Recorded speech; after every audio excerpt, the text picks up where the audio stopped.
right, welcome back. Another edition of Magic Monday, and I'm going to tell you today why James Franklin lost his job. And it was for being loyal to a bum quarterback like Drew Allar and being loyal to a bum offensive coordinator like Andy Koltanicki.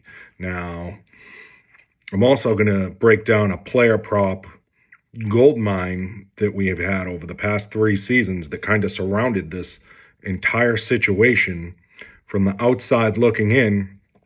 And I firmly believe this is the reason why Franklin was eventually fired. Now, the bottom line is, he ultimately was fired for both of those things. He stuck with a bum OC and he stuck with a bum quarterback, and he failed to address either and make a move on either.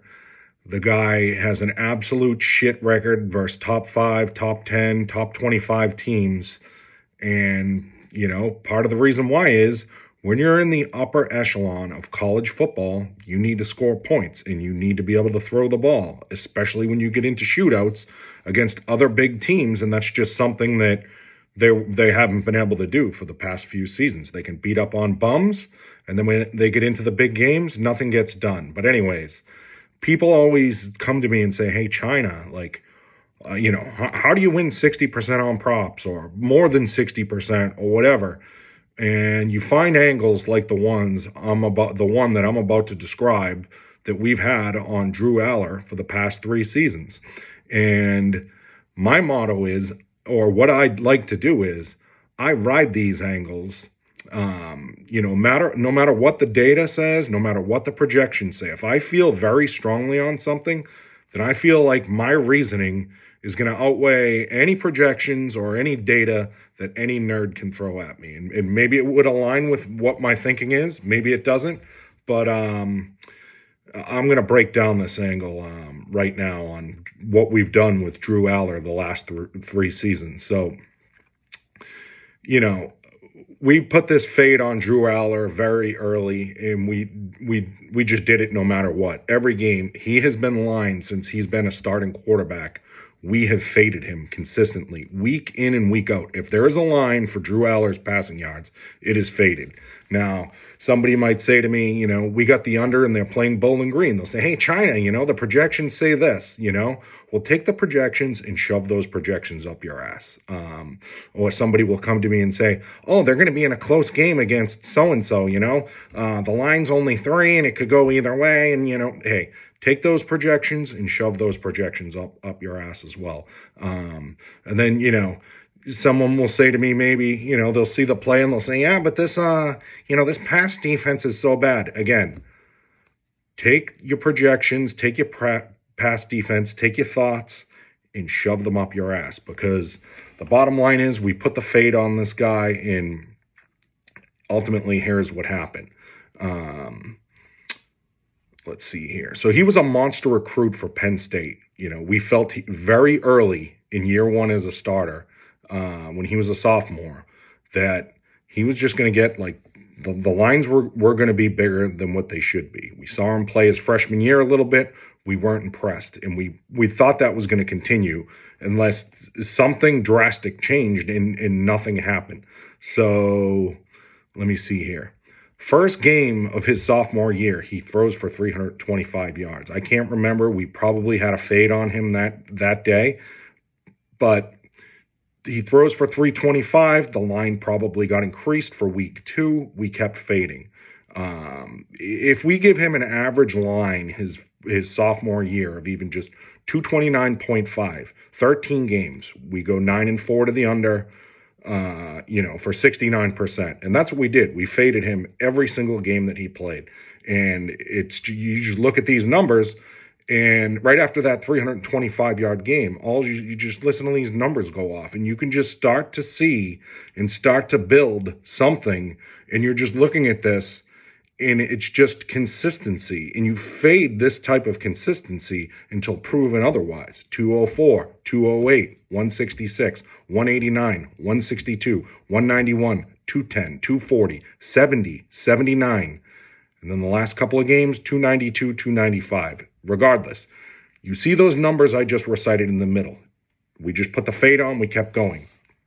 Now, year 2, They bring in this offensive coordinator. Let me see here. Andy Koltanicki from Kansas. Pretty run-heavy style, which, again, pretty good for a Penn State team with the two running backs they have and the factory of recruits that they have. So they always have guys on the offensive line. They should be able to blow people off the ball. But the bottom line is none of this really changed as we get to year 2 with Drew Allar. So let me see here. Let me get to this next point. So yeah, we took this into year 2. Through 6 games versus 229.5. And I'm using 229.5 because 229.5, I'm just guessing from what I've seen and from my memory, Drew Allar's average passing line for the past 2+ years has been about 229.5. It might be a little bit higher, could even be a tad lower, but I'm just 229.5 seems pretty good. Now, through 6 games last year with Koltanicki in there, he goes 3-3 versus 229.5. We got a 300-yard game sandwiched in there with a 400-yard game sandwiched in there, which we thought was an anomaly. I think it was versus USC. Anyways, we were a bit worried. The last 2 games the year before, 292, 295. But these 300 and 400-yard games in those first 6 games inflated his numbers going into that 7th game last year. And we just said, we're going to ride this out until this guy proves us wrong. We thought we might have been in a hole going against Koltanicki here. And I have some very good friends that are professional gamblers that go to Penn State, and they said that they were very, very high on Koltanicki. And I said, you know what? Until I get proven wrong here, we're going to ride this out. And if this guy stomps on my face, we're going to get out. We'll still be ahead, and we'll start to adjust. But no matter what, we have this fade on now.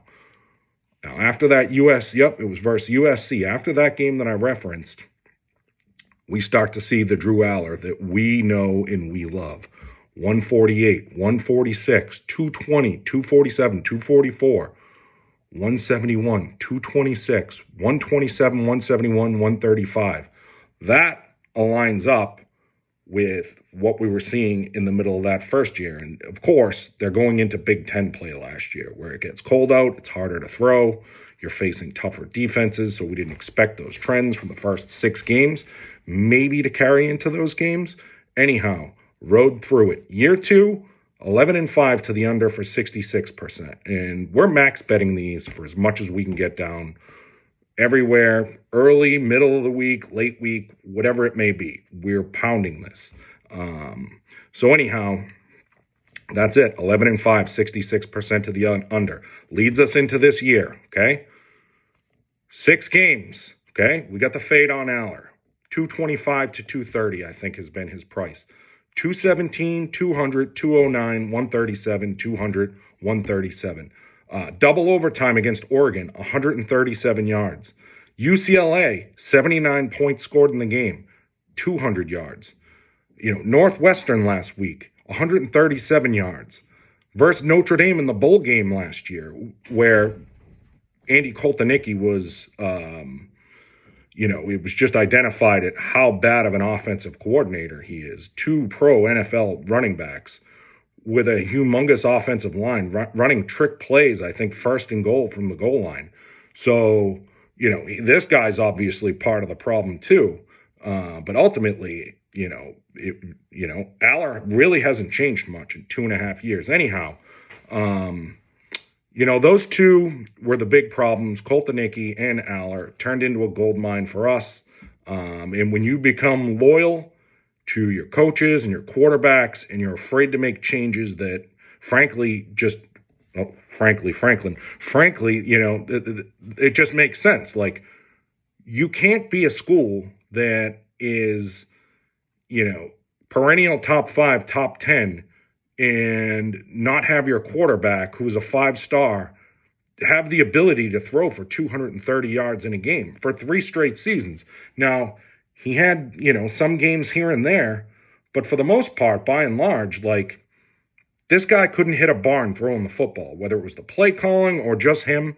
It really doesn't matter. Franklin failed to address both of those, And that's why he is fired now and why he's collecting his $49 million. So that's pretty much it. So for career, 26-9, 74% to the under. We just started right fading him, felt the number was high that first week, whatever it was, I can't remember. But we've been on the Allar fade train now for 2.5 years. So it's just kind of crazy. You play for a top 5 program, 11 straight games. Drew Allar, the last 11 games, has failed to throw for 227 yards in any of those games. So, ultimately, the proof's in the pudding. You can't score, you can't throw, you're not going to beat those big teams when you get in those close games. And ultimately, that's what did James Franklin in. And, frankly, that's one of the reasons why, we do very well betting on the props in the college football, is because maybe we pick up on a trend like this and we just go to Pound Town and they just keep putting out bad line after bad line after bad line every week. I don't know how they come up with these lines, but I don't know if it's because the guy's 6'5", 225, he's got the eye black, but he's not Tom Brady. But they put lines out like he's Tom Brady every week. And me telling you that it is 26-9, 74% of the under, that's versus 229.5. We had games versus this guy where his lines were anywhere from 240 to 280. I mean, just incredible. So that's that. And if anyone out there tells you that you can't win betting on trends, that may be true by and large for sides and totals, but there are spots in football, basketball, all kinds of sports where you can pick up on trends, see things happening. Even if you started this, I don't know, 3/4 of the way through his first year starting, you could ride something like this all the way out and make a considerable amount of money just fading something like this. So that's what we did. And we made a lot of money, and now James Franklin is getting paid a lot of money from his buyout. China, out. Happy Magic Monday.